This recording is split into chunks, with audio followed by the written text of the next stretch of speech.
लोकसभा में भले ही हमारी संख्या कम हो, लेकिन ये पांडव 100 कौरवों से भी कभी नहीं डरने वाले हैं।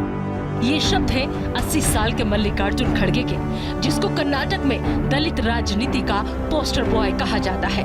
और अब ये पोस्टर बॉय कांग्रेस के नए बॉस बन चुके हैं। देश की सबसे पुरानी पार्टी कांग्रेस को करीब 24 साल बाद एक ऐसा अध्यक्ष मिला है जो गांधी परिवार से नहीं है। वो कांग्रेस अध्यक्ष बनने वाले दूसरे दलित नेता हैं। इससे पहले जगजीवन राम कांग्रेस के अध्यक्ष बनाए गए थे। कर्नाटक के बीदर में जन्मे मल्लिकार्जुन खड़गे जैसे जैसे बड़े हो रहे थे, उनका राजनीति की तरफ रुझान भी बढ़ रहा था।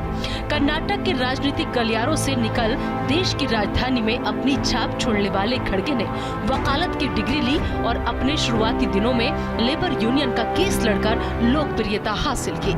राजनेता का सपना लिए खड़गे 1969 में कांग्रेस में शामिल हो गए और साल 1972 में कर्नाटक विधानसभा चुनाव आए तो खड़गे अपने राजनीतिक गुरु देवराज उर्स की सलाह पर पहली बार चुनाव लड़े और जीते।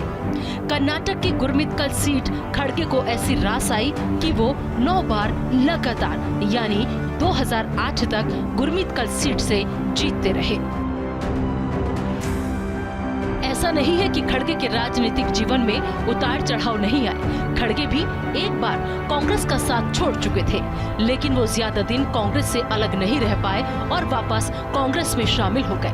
कर्नाटक में खड़गे भले ही कांग्रेस में अहम कद रखते थे, लेकिन खड़गे से हिंदी पट्टी की जनता अनजान थी और खड़गे को हिंदी पट्टी राज्य की जनता ने 2014 के लोकसभा चुनाव के बाद जाना, जब खड़गे को कांग्रेस ने बड़ी जिम्मेदारी दे दी और ये जिम्मेदारी थी नेता प्रतिपक्ष की, जिसके बाद खड़गे ने 5 सालों तक नेता प्रतिपक्ष के रूप में अहम रोल निभाया। दक्षिण भारत से आने के बाद भी खड़गे की अच्छी हिंदी ने ही उन्हें उत्तर भारत और मध्य भारत में खासी पहचान दिलाई। खड़गे ने अपने जीवन में 12 बार चुनाव लड़ा, जिसमें वो मात्र एक बार ही हारे। वो अपने इस राजनीतिक जीवन में एक बार श्रम मंत्री, रेल मंत्री और एक बार सामाजिक कल्याण मंत्री का पोर्टफोलियो दे चुके हैं। अब सवाल ये उठता है कि 80 साल के खड़गे ने इस उम्र में जिस चुनौती को हाथ में लिया है, क्या वो अपनी इस चुनौतियों पर खरा उतर पाएंगे? Bureau report, news India.